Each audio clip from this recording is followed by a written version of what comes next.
Всем килла, я Дмитрий Черняк, и в этом видео мы расскажем об основах тренировок по киле.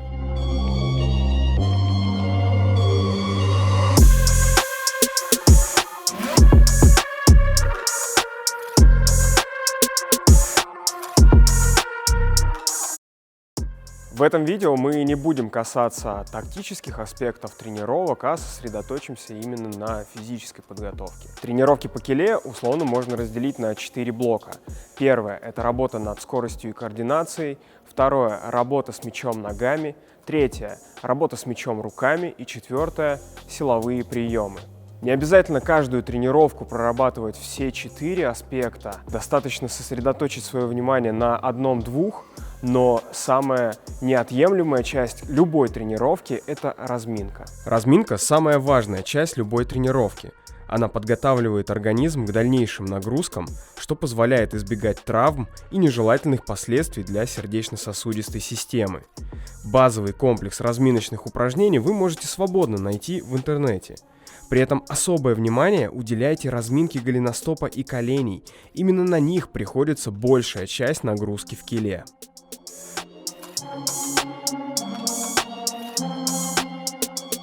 В разминке мы рекомендуем использовать упражнения с мячом для килы, чтобы вы привыкали к мячу, он становился для вас как родной. Мы покажем только часть упражнений, а все остальное вы сможете увидеть по вот этой ссылке, всплывающей подсказке.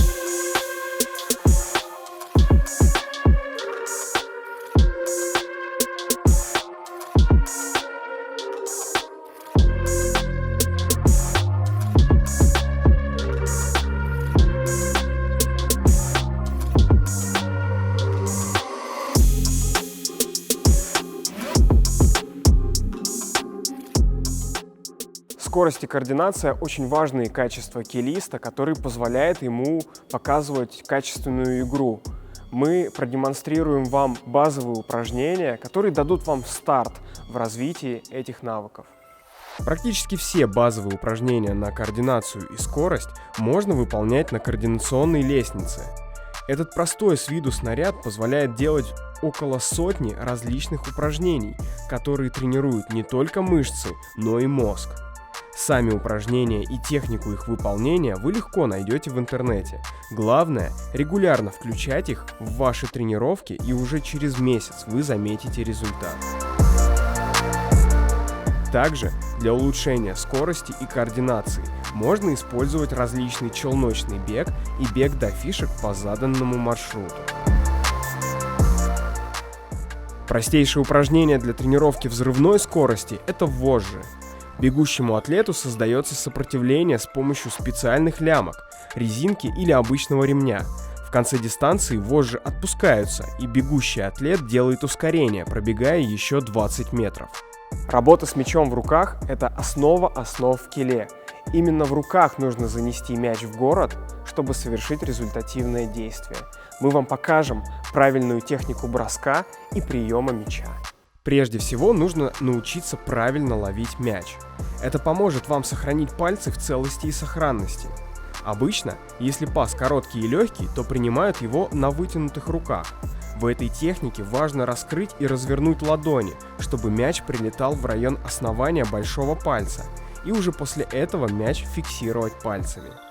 Если же это дальний пас с большим импульсом, то лучше мяч принимать сперва на плечо, на грудь или на согнутые руки, и уже затем фиксировать ладонями.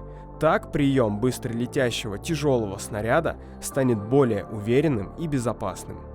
В киле большинство бросков мяча не требуют подробного разбора по технике выполнения. Это простые и интуитивно понятные броски. Двумя руками от груди, одной рукой от плеча, двумя руками из-за головы, двумя руками от бедра. Старайтесь отрабатывать их в движении. Так вы привыкнете координировать свое тело, не сбиваться с ритма дыхания и рассчитывать траекторию полета мяча. Но есть в киле один специфический бросок, технику которого мы подробно разберем. Данный бросок является самым бронебойным и дальним в арсенале килиста. Он позволяет подготовленным игрокам запускать мяч через все поле прямо к черте вражеского города. Чтобы сделать этот бросок, положите мяч на ладонь и согните кисть так, чтобы мяч в итоге лежал на предплечье, а ладонь его только придерживала. В фазе замаха опорную ногу отведите назад и перенесите на нее вес тела. Далее отведите руку с мячом назад и вбок, а свободную руку вытяните вперед. В фазе броска все движения должны быть согласованы. Рука с мячом начинает двигаться вперед, одновременно с ней свободная вытянутая рука идет в противоход, помогая раскручивать корпус. По мере продвижения бросающей руки вперед смещается и вес тела на впереди стоящую ногу. При этом задняя нога подворачивается.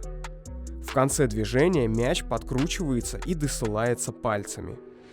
Дальность броска напрямую зависит от того, как жестко вы будете держать кисть и пальцы и насколько мощно включать корпус в момент броска. Еще один важный нюанс: от того, как вы положите мяч на ладонь, зависит ось его вращения. Если положить мяч таким образом, что пальцы будут располагаться вдоль боковины, то он будет лететь с горизонтальным вращением. Такой мяч удобнее всего ловить. Если пальцы будут располагаться поперек боковины, то мяч полетит с вертикальным вращением, так его удобнее всего бросать, но при этом отскок при ловле будет непредсказуем. Бросок с крюка лучше всего отрабатывать на дальних дистанциях с выходом ловца на маршрут.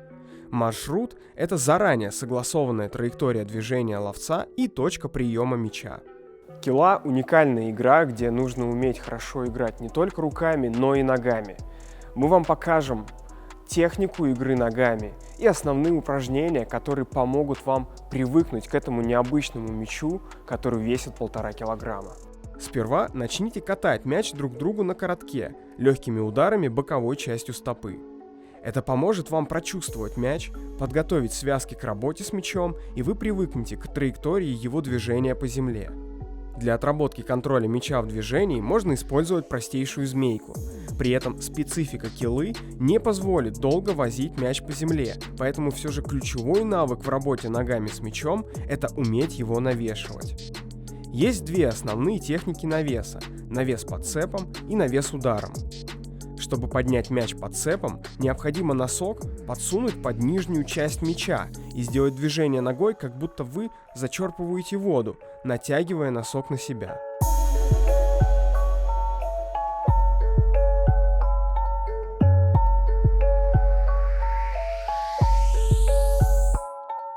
Немного сложнее поднять мяч ударом. В отличие от подцепа, носком бить по мячу ни в коем случае нельзя, это может привести к травме. Чтобы поднять мяч ударом, бить нужно также под нижнюю часть мяча, но подъемом стопы, а саму стопу немного развернуть наружу.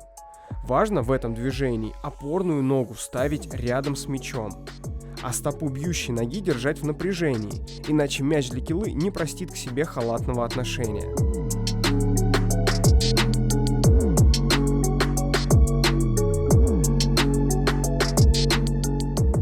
Самое сложное – делать навесы в движении, еще и с неудобной ноги. Поэтому после освоения техники старайтесь отрабатывать на тренировках навесы именно в движении.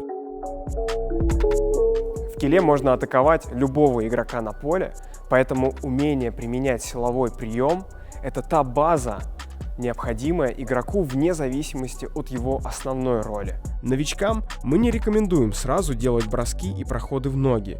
Эти навыки требуют методичной и кропотливой подготовки, все нюансы которой от техники группировки до техники выполнения должны быть рассмотрены отдельно. Начинайте играть в килу с бесконтактного или полуконтактного формата, когда контакт с игроком разрешен только в корпус. Самое первое, чему нужно научиться, это бороться за мяч.